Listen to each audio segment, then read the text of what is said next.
कह दो कि अगर आखिरत का घर और लोगों यानी मुसलमानों के लिए नहीं और अल्लाह के नजदीक तुम्हारे ही लिए मखसूस है, तो अगर सच्चे हो तो मौत की आरजू तो करो।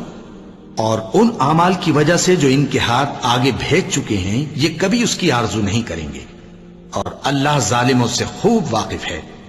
और इनको तुम और लोगों से ज्यादा जिंदगी के हरीज देखोगे, यहां तक कि मुशरिकों से भी बढ़कर।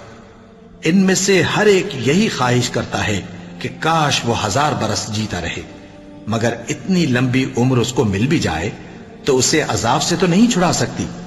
और जो काम ये करते हैं अल्लाह उनको देख रहा है। कह दो कि जो शख्स जिब्राइल का दुश्मन हो उसको गुस्से में मर जाना चाहिए, क्योंकि उसने तो ये किताब अल्लाह के हुक्म से तुम्हारे दिल पर नाजिल की है, जो पहली किताबों की तस्दीक करती है और ईमान वालों के लिए हिदायत और बिशारत है।